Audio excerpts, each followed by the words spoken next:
속도가 굉장히 빠릅니다. 시험 발사에 벌써 성공을 했군요. 네, 블라디미르 푸틴 러시아 대통령이 그동안 굉장히 자신감을 보이며 미국에 대항할 비장의 무기로 꼽아온 것이 아방가르드입니다.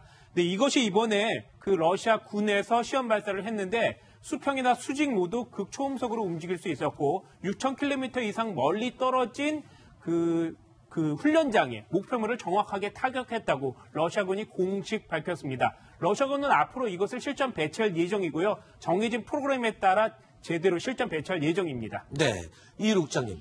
이 세 가지 극초음속 무기의 특징 모두 미국의 미사일 방어 시스템을 비웃듯이 요리조리 피해 다닌다는 것이 특징이잖아요. 네, 맞습니다. 속도가 굉장히 빠르기 때문에 네. 일반적인 레이더로는 위치 추적이 굉장히 좀 어렵고요. 네. 왜냐하면 레이더도 결국엔 전파를 쏴서 돌아오는 것을 계산을 해야 되는데 네. 처음에 전파가 맞았을 때 위치하고 나중에 차후 위치하고 너무 갭이 너무 크기 때문에 미사일의 정확한 위치를 파악하기가 좀 어렵고요. 네. 두 번째는 통상적으로 이런 엄청나게 고속의 미사일들은 탄도미사일 형태였습니다. 이 네. 탄도라는 것은 우리가 공을 던지면 포물선을 그리면서 날아가지 않습니까? 그러면은 이 포물선의 마지막 끝부분, 이게 어느 코스로 어떻게 날아와서 어느 지점에 떨어질 것인가를 예상할 수 있는데 네. 러시아가 이번에 만들어낸 이 미사일 같은 경우에는 포물선이 아니라 변칙 기동을 합니다. 말 그대로 요리조리 피하기 때문에 미래 예상 위치를 예상할 수가 없어서 어디다 대고 먼저 요격 미사일을 발사해야 될지 감을 잡지 못하게 만듭니다. 아예 감조차 잡을 수 없는. 예, 맞습니다. 그렇군요.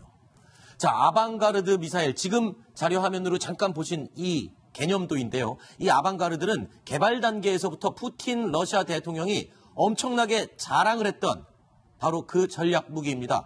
성공을 얼마나 학수고대했으면요. 직접 이 시험 발사 현장을 찾아갔습니다. 그리고 이 발사 명령을 푸틴 대통령이 직접 내렸는데요. 그리고 눈앞에서 그 성공하는 장면까지 직접 목격했습니다. 러시아 조국의 새 선물이라면서 자축까지 했습니다. Поздравляю вас с большим событием в жизни вооруженных сил и в деле обеспечения безопасности российского государства. Система «Авангард» будет поступать на вооружение. Будет сформирован полк, который приступит к боевому дежурству. 최소한 마 7에서 8, 그리고 최대 마 20까지 속도를 내면서 미국의 미사일 방어 시스템을 완전히 무력화시키는 이 세 가지 미사일 시스템. 자, 그런데 이 아방가르드에 대해서 푸틴 대통령이 더더욱 애착을 가졌던 이유, 바로 조금 전에 말씀드린 것처럼 미국의 모든 미사일 방어 시스템 다 뚫을 수 있다는 소리잖아요. 네, 맞습니다. 나머지 두 종류는 여기에 핵탄두를 탑재하지 않는 전술적인 목적에서 운용이 된다면은 네. 이 아방가르드 같은 경우에는 핵탄두가 탑재가 됩니다.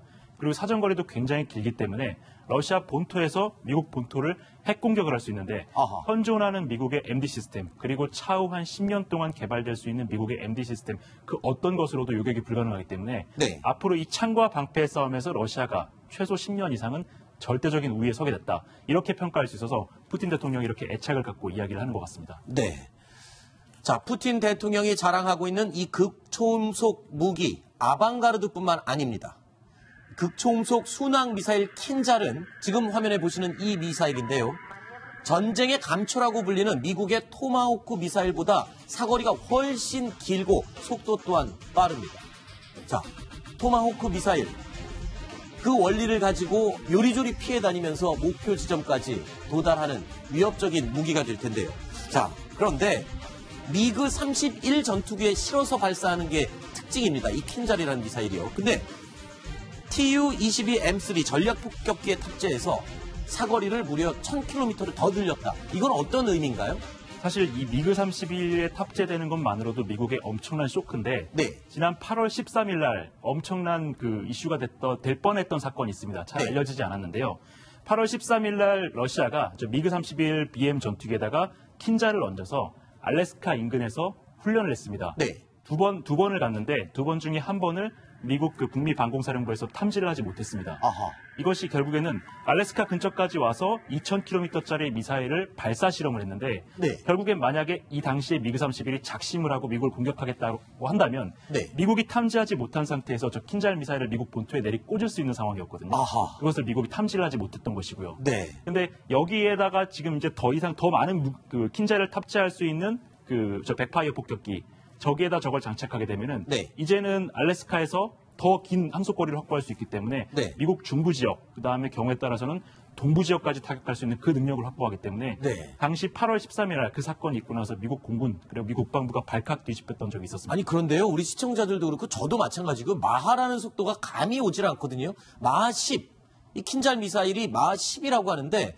마하 10이면 서울에서 부산까지 어느 정도 걸리나요? 눈 깜짝할 사이에 도착한다고 표현하는 것이 맞을 정도인데요. 네. 일반적으로 마 1 정도면 시속 한 1100 정도가 됩니다. 그렇죠. 그럼 1시간에 마 10이라면 1시간에 11,000km, 그러니까 대륙간 이동이 가능하다는 속도입니다. 아하. 즉, 뭐 눈으로 보이지도 않을 뿐더러 레이더로 탐지하는 것도 굉장히 어려운데 네. 우리가 사드 레이더, 뭐 북한의 미사일, 중국이나 러시아의 미사일을 다 탐지할 수 있다고 하는 그 사드 레이더도 마 8에서 9가 넘어가면 속도가 너무 빠르기 때문에 탐지가 잘 안 됩니다. 그렇군요. 그 정도로 굉장히 빠른 속도라고 말씀드릴 수 있습니다. 굳이 계산을 해보니까요, 서울에서 부산까지 마하 10이면은 2분 만에 가네요. 네. 와, 그러니까 엄청난 속도로 날아가기 때문에 미사일 방어 시스템이나 탐지 시스템이 포착을 해낼 수가 없는, 그래서 무시무시한 극초음속 미사일입니다. 이런 종류가 무려 3가지나 지금 러시아에서 최근에 모두 실험에 성공했다는 그런 소식인데요. 자, 러시아 극초음속 무기 3총사의 마지막, 그리고 바로 최근에 시험 발사에 성공한 치르콘. 이 치르콘도 미국이 절대 방어할 수가 없는 그런 미사일이다. 어떤 특징 때문에 그러고 있죠? 속도가 굉장히 빠르기 때문인데요. 네.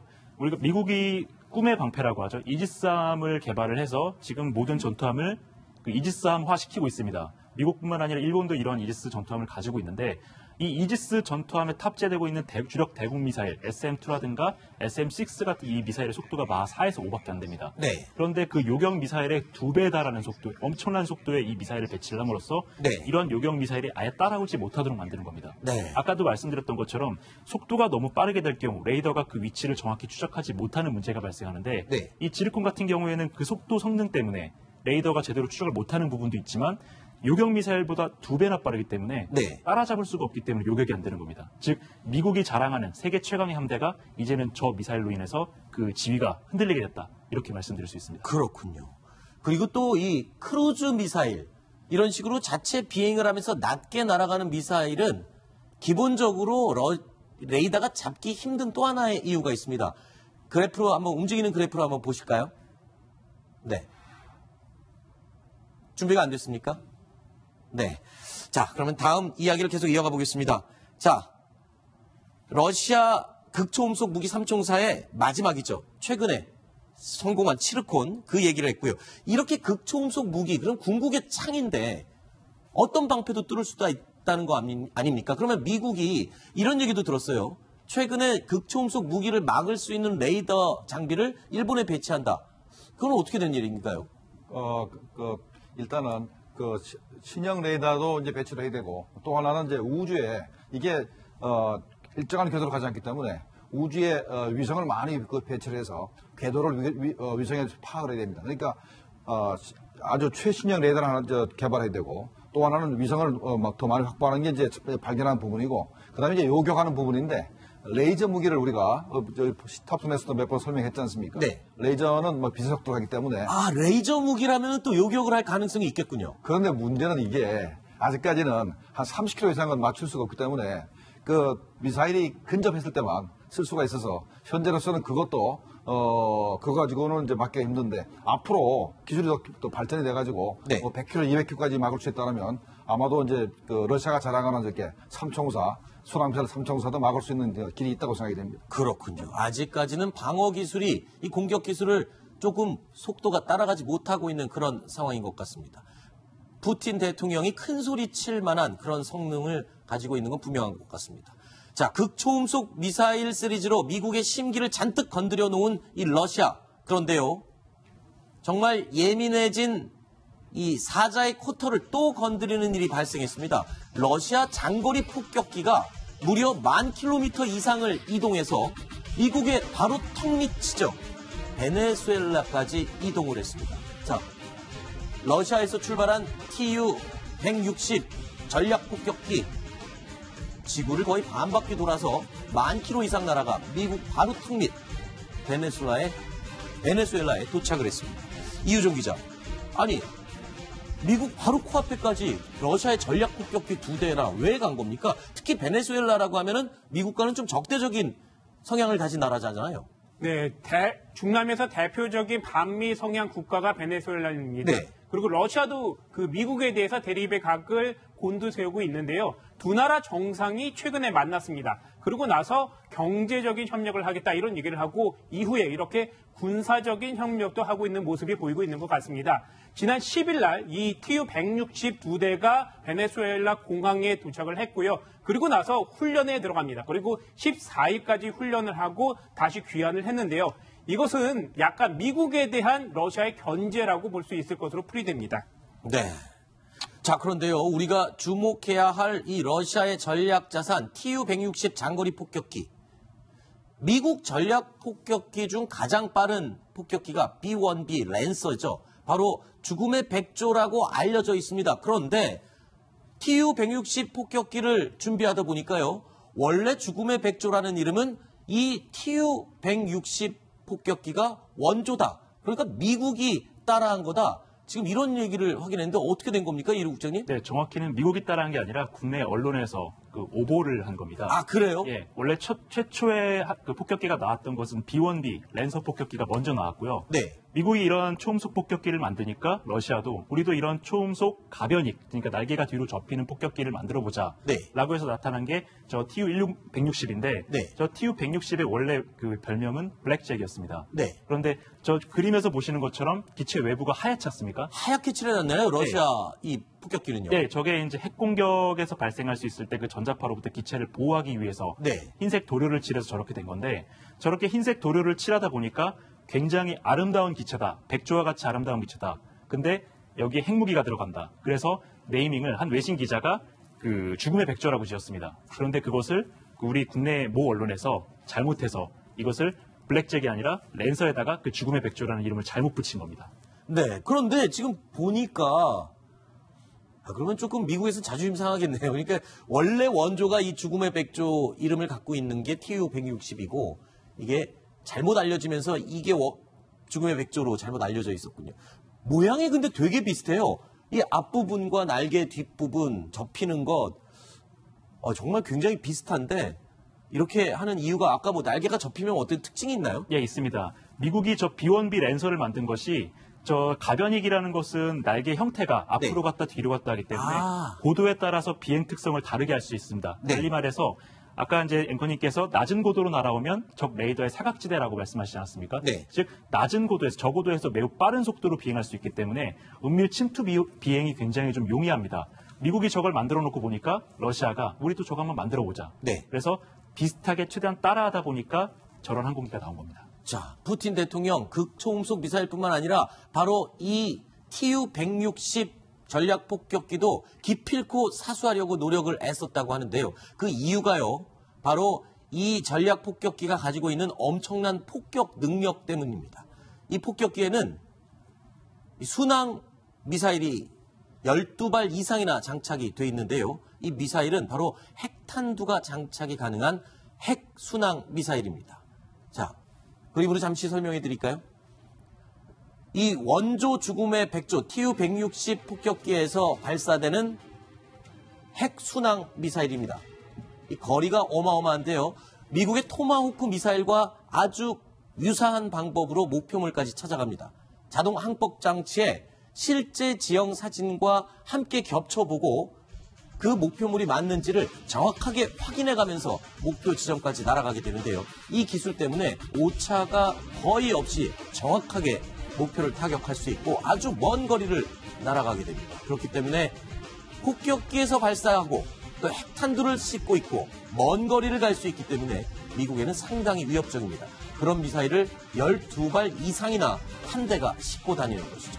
이일 국장님, 굉장히 무시무시한 무기를 장착한 전략 폭격기군요. 예, 폭격기 자체의 능력도 굉장히 뛰어나지만 네. 여기 탑재되어 있는 KH-101, KH-102 두 가지 미사일이 있는데 러시아 측의 주장에 따르면 이 두 가지 미사일에 스텔스 설계가 도입이 되었다고 합니다. 미사일에 또 스텔스가 예, 도입이 되어 그렇습니다. 있다고요? 그럼 레이더에 완전히 보이지 않는 것은 아니지만 레이더 반사 면적이 매우 작아서 가뜩이나 이런 순항 미사일은 지면에 바짝 붙어서 오기 때문에 레이더에 잘 걸리지 않는데 네. 거기에 스텔스 처리까지 했기 때문에 핵미사일이 날아오고 있는데 당하는 입장에서는 그 미사일이 날아오는지조차도 모르는 상황이 벌어질 수도 있다는 것이죠. 자, 스텔스 기능까지 도입된 러시아의 이 KH-101 핵 순항 미사일. 굳이 스텔스 기능을 달지 않고도요, 순항 미사일은 레이더를 피해갈 수가 있는 기본적인 특징이 있습니다. 지구는 둥글죠. 그리고 레이더가 탐지할 수 있는 범위는 직선 위쪽입니다. 그렇기 때문에 이 빨간 선 아랫부분은 낮게 날아가는 순항 미사일이 레이더에 걸리지 않고도 목표 지점까지 날아갈 수가 있는 특징이 있죠. 여기에 또 스텔스 기능까지 장착이 됐다면 와, 이것 또한 미국의 미사일 방어 시스템을 비웃을 수 있는 그런 미사일 아니겠습니까? 저건 대놓고 미국을 겨냥해서 만든 겁니다. 미국을 겨냥해서 대놓고 만든 거라고요? 왜냐하면은 미국 같은 경우에는 저런 지상 배치 레이더뿐만 아니라 조기 경보기, 그다음에 조기 경보 위성까지 다양하게 운용하고 있기 때문에 저런 레이더의 사각지대가 거의 없습니다. 네. 즉, 그 적어도로 낮게 날아오는 미사일도 지구 어디서든지 미국은 탐지를 할 수 있는데 그러한 미국의 레이더 사각지대가 없기 때문에 레이더의 사각지대가 없다면 레이더가 볼 수 없도록 만들자라고 해서 스텔스 기능을 입혀버린 겁니다. 이 러시아의 폭격기가 이 시리아 공습작전에 실제로 투입된 적도 있다면서요? 예, 시리아에서 굉장히 많이 작전에 투입이 됐었고요. 네. 그때는 이 KH-101뿐만 아니라 일반적인 재래식 폭탄까지 굉장히 많이 투하하면서 성능을 좀 입증했던 바가 있습니다. 이 TU-160 전략폭격기, 러시아의 이 전략폭격기가요, 얼마나 위력 있는 폭탄을 싣고 다니냐면요, 한 대만 출격을 해도 웬만한 중소 국가 하나를 모두 초토화시켜버릴 수 있을 만큼의 엄청난 위력을 가지고 있습니다. 자, 이 굉장히 무시무시한 상황인데 문제는요, 김정모 시장님. 네. 이 러시아 원조 죽음의 백조 폭격기가 우리 한반도 인근에도 배치될 가능성이 높아지고 있다고요? 굉장히 높아지고 있죠. 아, 그래요? 그러니까 작년 한 1년 전쯤에서 네. 우리가 톱텐에서 뭘 보도했습니까? 러시아가 전략 무기들을 블라디보스토크 인근에다가 계속 배치하고 있다. 그렇죠. 왜냐하면 한반도에서 전쟁이 벌어질 가능성이 있기 때문에 러시아도 스스로 방어도 하고 그다음에 필요하면은 한반도 전쟁에 개입하기 위해서 전략 무기를 계속해서 이제 배치한다고 그랬는데 이렇게 TU-160 같이 이렇게 초음속 전략 폭격기가 있다 그러면 배치를 마다할 이유가 없습니다. 네. 더군다나 최근에 아까도 말씀드렸지만 아까 우리가 보도했듯이 세 가지의 극초음속 미사일.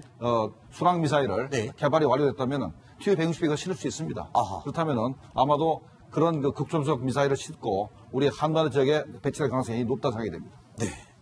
저희 뉴스탑10에서는 최근 중국의 전략무기 기술의 급속한 발전, 그리고 일본의 전략무기, 항공모함, 그리고 장거리 공대지 미사일 등 여러 가지 전략무기들을 소개하고 있는데요. 러시아의 어마어마한 이 극초음속 미사일 시리즈, 그리고 전략폭격기, 한반도 주변의 열강들은 계속해서 이 전력 증강에 열을 올리고 있는 그런 상황입니다. 자, 다음 이야기로 이어가겠습니다. 만나보시죠.